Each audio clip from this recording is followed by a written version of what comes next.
안녕하십니까. 네, 다시 돌아온 즐거운 토요일입니다. 내일은 다시 돌아올 행복한 주일입니다. 날씨가 많이 더워졌는데요. 완연한 여름이 된 것 같습니다.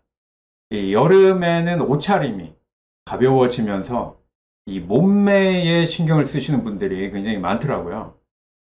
그렇지만 그 건강하게 여름을 나기 위해서는 사실은 더 잘 먹어야 하지 않을까 하는 뭐 그런 생각이 듭니다. 우리 조상님들을 보면은 그 날짜까지 이렇게 정해가지고 그 복날이라고 날짜를 정해가지고 이 영양가 있는 음식을 먹는 것에 더욱 신경을 쓴 그런 모습들이 있습니다. 그러니까 더 잘 챙겨 먹고 건강 잘 유의하시기 바랍니다. 자, 이처럼 우리는 그 외형적인 것에 이 신경을 쓰면서 사실은 정말 중요한 그 내적인 것은 신경을 쓰지 못할 때가 많이 있는 것 같습니다. 뭐 이런 것처럼 외형적으로는 굉장히 뭔가 있는 것 같은데 사실 속에는 굉장히 막 이런 것만 있는 뭐 그런 포장처럼 외형만 신경을 쓸 때가 너무나도 많이 있는데요. 그 지난 시간부터 우리는 그 제자의 길이라고 하는 주제로 그 성경 공부를 하고 있습니다. 이 예수님의 제자가 되기 위해서는 이 아는 신앙이 아닌 이 사는 신앙이어야 된다. 뭐 이런 말씀을 지난 시간에 말씀을 드렸는데요. 네, 그렇지만 예수님의 제자가 된다고 하는 것은 그 고난과 이 희생이라고 하는 아주 이 어려운 그러한 과정이 있는 것입니다. 그 어려운 과정을 잘 극복하게 될 때 온전한 예수님의 제자가 될 수 있음을 지난 시간에 함께 나누어 보았습니다. 예수님의 제자가 되는 그 고난과 희생의 과정은 이 나의 것을 아주 많이 버려야 하는 그러한 과정입니다. 그래서 누가복음 14장 26절 말씀에 지난주에 살펴봤지만 부모, 배우자, 자식, 심지어 이 자신의 목숨까지 버릴 줄 알아야 한다. 이렇게 말씀을 하신 것이고 또 27절에서는 이렇게 고통스러운 이 나의 것을 많이 버리는 이러한 과정이 이 자기 십자가라고 표현을 하면서 자기 십자가를 지고 예수님을 따라야 한다. 이렇게 말씀을 했던 것입니다. 그리고 나서 이제 요한복음 15장 13절에 이제 말씀을 보게 되면요. 이 버리는 것에 대해서 이런 말씀을 하고 있는데요.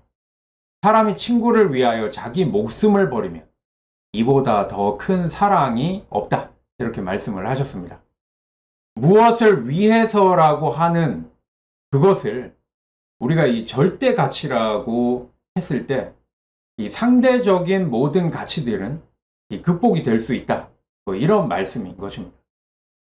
기독교의 절대 가치가 무엇일까요? 기독교의 절대 가치는 바로 사랑입니다. 이 사랑은 자신을 부정하고 이 자기를 버리는 데서만 그 참된 생명성이 드러나기 때문에 그렇습니다. 왜 예수님께서는 자기를 부정하고 자기 목숨까지도 버려야 한다. 이렇게 말씀을 하셨을까요? 이 말씀에 대해서 우리는 자기 부모나 형제, 뭐 또 자식이나 자매를 버리고 무슨 사랑을 말하는 것일까 하는 이 질문을 이야기할 수 있을 것 같습니다. 그러나 이러한 질문은 이 사랑의 영역을 넓혀야 한다고 잘못 생각하는 데서 나올 수 있는 불평입니다. 예수님의 말씀은 이 사랑의 질, 이 사랑의 질을 말씀하시는 그러한 말씀입니다.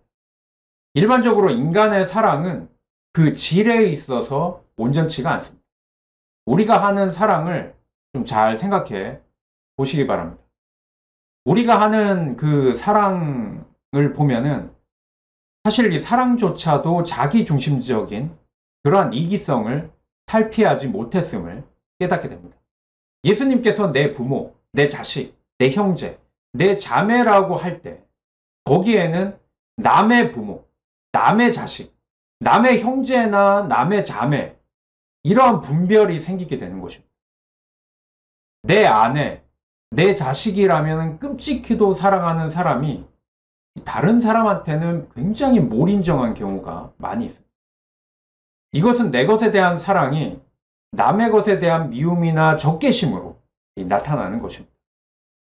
예수님께서 부모나 아내나 자식이나 형제 자매를 버리라 이렇게 말씀을 하시는 것은 인륜을 저버리는 페류나가 되라는 말씀이 아닙니다. 가장 사랑하는 그 대상조차도 이기적인 자기 중심적 그 차원의 애정에서 좀 벗어나라 라고 하는 그러한 말씀인 것입니다. 사랑의 진정한 행위는 자기 중심성을 벗어나야 하는 행위입니다. 그럼에도 그 사랑 속에 자기 중심적 이기심이 뿌리 깊이 박혀 있지 않습니까? 여러분을 한번 생각해 보시기 바랍니다. 스스로를 한번 생각해 보면 쉽게 알 수가 있습니다. 이런 면에서 보면은 이 자기애라고 하는 이 사랑의 형태야말로 가장 이기적이라고 할 수가 있습니다. 이 사랑 중에서 자기애, 자신을 사랑하는 것만큼 떨치기 어려운 것이 없습니다. 인간의 가장 이기적인 욕심이 사랑이라는 형태로 나타나는 것입니다. 살고자 하는 생존 본능이 가장 첨예한 형태로 나타나는 것이 바로 자기 자신을 사랑하는 형태입니다.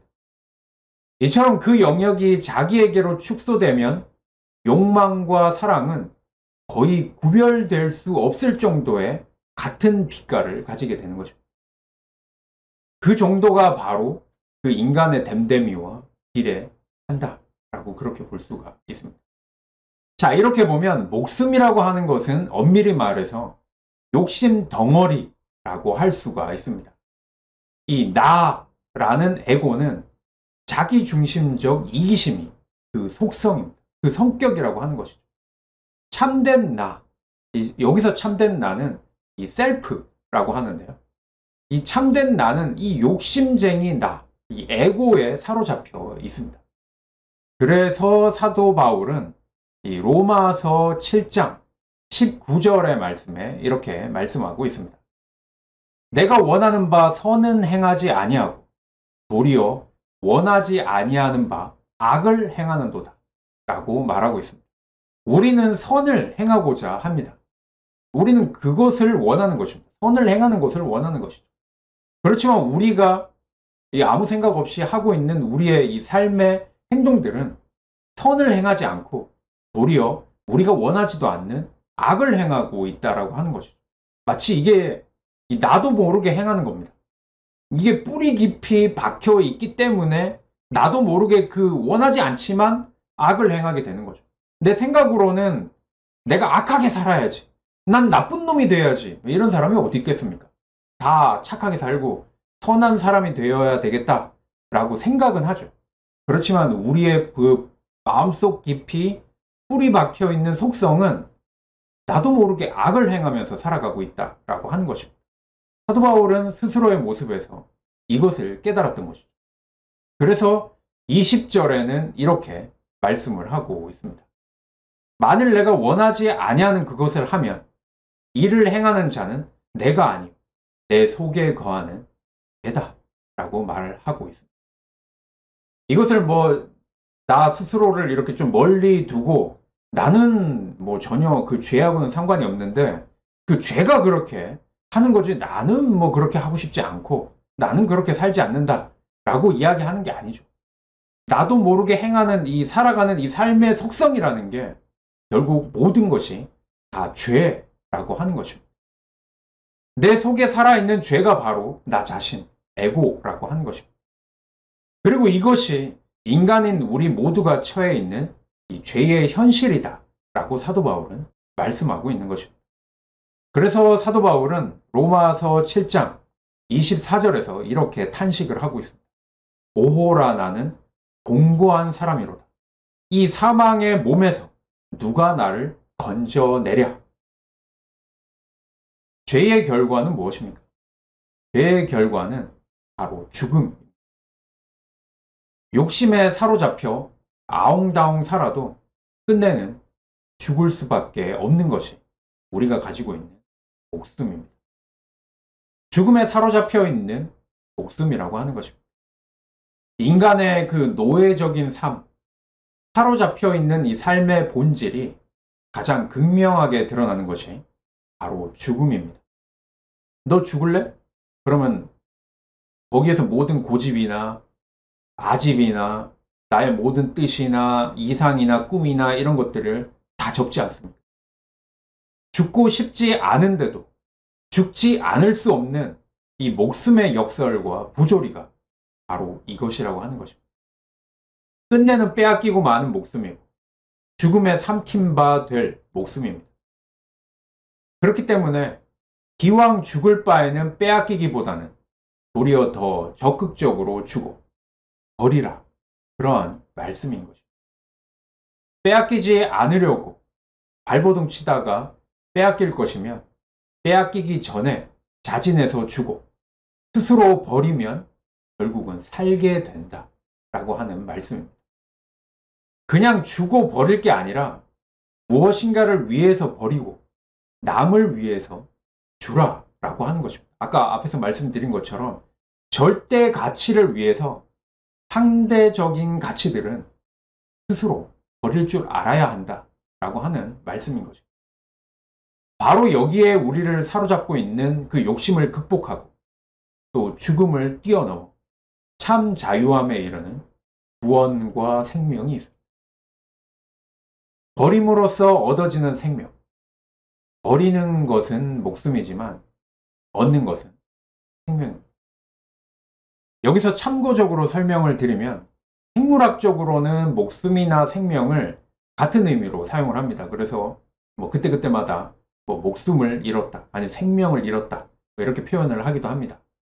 그러나 종교적인 의미에서 이 두 단어는 분명히 다른 단어로 우리가 사용을 해야 됩니다. 목숨은 한계성이 있는 유한한 개념이고요. 생명은 이 영원한 것을 의미하는 개념입니다. 그래서 조금 다른 의미로 이 종교적으로는 사용을 해야 된다라고 하는 것을 참고적으로 아시기 바랍니다. 아무튼 빼앗길 것을 자진해서 버리는 속에 얻는 것이 있다라고 하는 말씀입니다. 이것이 바로 십자가가 의미하는 자기 부정과 희생의 본질입니다. 그러면 여기서 이렇게 생각을 하시는 분들도 있을 거예요. 그러면 십자가, 고난, 자기 부정, 희생 이런 것들을 이야기하면 기독교가 고행주의냐 이런 생각을 하실 수 있습니다. 그렇지만 기독교의 고난, 십자가라고 하는 것은 일반적인 어떤 고행주의 이런 것과는 분명히 다른 점이 있습니다. 고행주의는 그 고행 자체가 최고로 여기는 그러한 개념입니다. 그렇지만 기독교의 고난은 고난 자체가 의미가 있는 게 아니라 사랑에 따르는 자기 희생으로서의 고난이야말로 생명에 이르는 길임을 믿기 때문입니다. 어차피 우리의 삶은 고난일 수밖에 없습니다. 그런데 그 어려움과 그 괴로움을 의미 있게 하는 것은 사랑밖에 없다라고 하는 그러한 말씀인 것입니다. 따라서 예수님을 따르는 이 길에서 이 십자가를 외면할 수는 없습니다. 사랑은 불가피 자기 부정과 자기 희생을 동반할 수밖에 없기 때문입니다. 손해보지 않는 사랑이 어디 있겠습니까? 만약 있다면 그것은 사랑이 아니라 거래입니다. 그래서 예수님께서는 마가복음 8장 34절의 말씀에 누구든지 나를 따라오려거든 자기를 부인하고 자기 십자가를 지고 나를 따를 것이니라 라고 말씀을 하셨던 것입니다. 다시 말해서 따르기는 그의 길을 따르는 것입니다. 그러나 지는 것은 저마다의 자기 십자가를 지는 것입니다. 우리가 진정 신성, 즉 이 신의 성품을 담고자 하는 사람들이고 그것이 우리가 지향하는 신앙의 목표요, 소망이라면 사랑과 희생의 영역을 자기 자신이나 자기 가정이라는 울타리에서 한 발 더 넓게 내디딜 수 있어야 할 것입니다. 쉽게 말하면 지경을 넓히라 라고 하는 그런 말씀인데, 사실 이렇게 넓어지는 것보다는 성숙되어져 가는 것을 이야기하는 것이죠. 내 마음이 넓어져서, 내 마음이 넓어지면 성숙되는 거잖아요. 그런 걸 의미하는 겁니다. 그러한 사랑에서 한 발짝 더 크게 내디디고 그 속에 이기심마저 뛰어넘으라 라고 예수님께서는 분명히 말씀을 해 주십니다. 자, 오늘은 여기까지 하도록 하겠습니다. 예수님의 길을 따르면서 이 자기의 그 십자가를 지고 이 하나님의 성품을 더욱더 닮아갈 수 있는 우리 모두가 다 되었으면 좋겠습니다. 점점 더워지는 날씨에 건강 더욱 유의하시고 그럼에도 불구하고 행복하시기 바랍니다. 오늘도 들어주셔서 감사합니다. 감사합니다.